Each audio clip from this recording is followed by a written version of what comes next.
I knew it, title देख के आप लोगों ने बड़ी जल्दी क्लिक किया होगा। या आफ्टर अ लिटिल वेट मैं बताने वाली हूँ द बिगेस्ट सीक्रेट, बट उससे पहले ज़रा सी हम अपनी हरकत की भी बात कर लेते हैं, क्योंकि अपने अमाल के बारे में तो कोई भी बात नहीं करना चाहता। दूसरों के रजिस्टर पकड़ के बड़ी जल्दी तैयार हो जाते हैं सारे। तो रमज़ान चल रहा है। रमज़ान में पहली बात तो ये, थोड़ा सा हाथ हौला रखें तो सारे मामलात खुद ही अल्लाह के फजल से ठीक ठाक चलते हैं। लेकिन अगर आपकी अपनी नीयत ख़राब हो तो फिर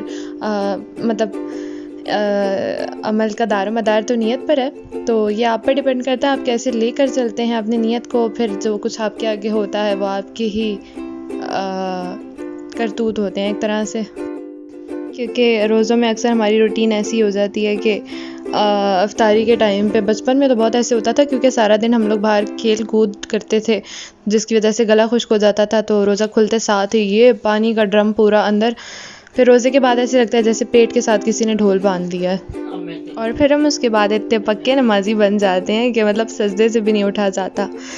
तो ये सब कुछ आप खुद कंट्रोल कर सकते हैं एक छोटे से हैक से, जिसका मैं आपको बताऊंगी। वो जानने के लिए वीडियो को आखिर तक ज़रूर देखिएगा, क्योंकि बहुत बेचैनी से आप इंतज़ार कर रहे होंगे कि ऐसा कौन सा सीक्रेट हैक है जो आपकी ज़िंदगी बदल देगा रमज़ान में। मतलब देखें, एहतियात तो आपने स्टार्ट में ही करनी है, ठीक है। मतलब रोज़ा खोलते हैं हम, ठीक है, तो सबसे पहले जी खजूर से रोज़ा खोल लिया। फिर पहले आहिस्ता आहिस्ता हाथ बढ़ाते हैं पानी शरबत की तरफ, तो वो भी मतलब थोड़ा सा निज़ाम अंदर सेट होता है। मैदा मतलब आपको थैंक करता है, आपने उसको थोड़ा सा लिक्विड फराहम किया। उसके बाद आप जो है वो पकोड़ा अंदर डालते हैं। फिर कुछ मीठा भी चाहिए, फिर साथ हम थोड़ी सी चाट ले लेते हैं। फिर भलों की तरफ हाथ जाता है। फिर जो कुछ मतलब जो भी लवाज़मात अलग अलग घरों में तैयार किए जाते हैं, वो सब कुछ जो है चखने के बहाने आप जो है कटोरियाँ भर लेते हैं। और आपको लगता है कि किसी को पता नहीं है, लेकिन आपका पेट और आपकी आंखें जो हैं वो एक दूसरे को कॉम्प्लीमेंट कर रहे होते हैं। मतलब ठीक है जी, सारा कुछ घर में ही है, भागे नहीं जा रहा। रोज़ा आपने खोल लिया, इफ्तारी आपके लिए बनी है, तो थोड़ा सा तरीके से चलें। अच्छा, अब सारा कुछ थोड़ा थोड़ा ट्राई कर लिया, खा पी लिया। अब उसके बाद टाइम हो जाता है जी नमाज का। तो आपकी नीयत तो यही होती है कि जी किसी तरह यहाँ बैठे बैठे नमाज हो जाए, लेकिन ऐसा हो नहीं सकता, फिर उठकर नमाज़ पढ़नी पड़ती है। तो नमाज के बाद अच्छा फिर आप वापस जाते हैं, दस्तरखान पर एक नज़र डालते हैं कि मतलब फिर एक दोबारा से वो साइकिल चलता है। सारा कुछ जो बचा हुआ होता है थोड़ा थोड़ा फिर अपनी प्लेट में जमा कर लेते हैं।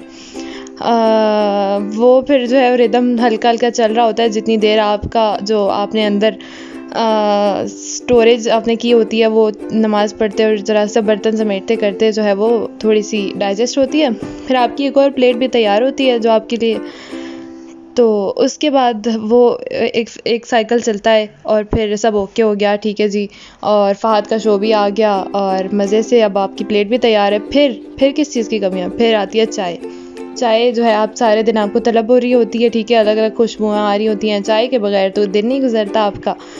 फिर चाय, अब चाय खाली खुली कैसे पिए? फिर साथ जो बचे हुए किसी के पकोड़े थे, अब ये तो किसी ने खाने नहीं है, ज़ाया हो जाएंगे, तो वो भी आप अपनी साइड पे कर लेते हैं।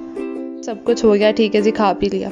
अब चाय भी, अफ्तारी भी हो गई, ठीक है। अभी भी कुछ मिसिंग है जी, डिनर की भी अलग से तैयारी चलती है, ठीक है। आपका पेट आपको कह रहा होता है जी बस मत करो जुल्म मेरे ऊपर, लेकिन मतलब उस बेचारे का कोई कसूर भी नहीं होता, उस पर इतना बोझ आप लोग डाल देते हैं। ऊपर से सारा कुछ अभी वो अंदर सेटअप बना नहीं होता चीज़ों का कि जी ऊपर से डिनर में भी चावल बनते हैं और वो भी आ जाता है। फिर जब आप खाकर से ही बेजार हो जाते हैं, फिर पेट आपको कहता है जी होना आराम है। तो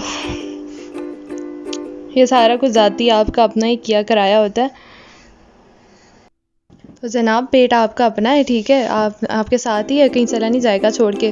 थोड़ा सा पोले पोले हाथ रख के आप हाथ रोक कर खाएं और चिल करें, ठीक है। ये सारा कुछ अच्छा, ये सब कुछ ठूंस कर अंदर ना, फिर आपके अंदर वो एक क्या कहते हैं वो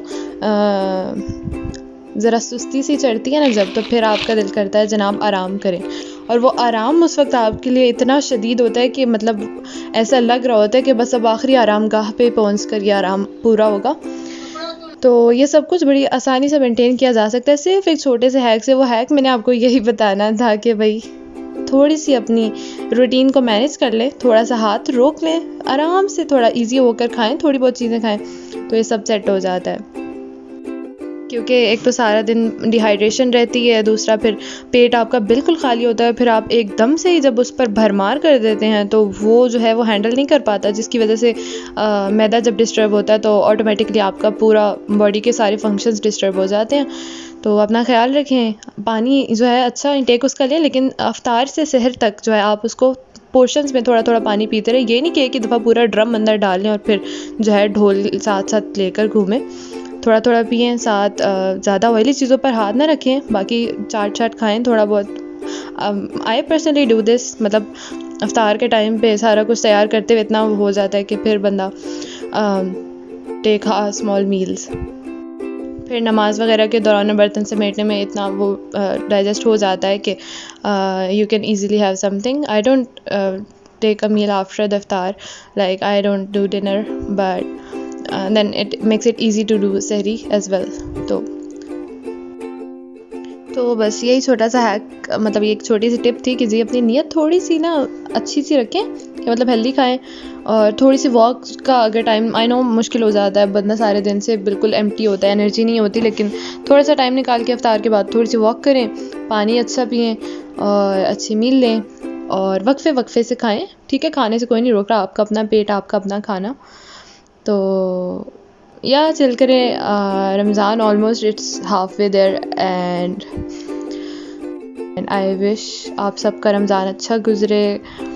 और या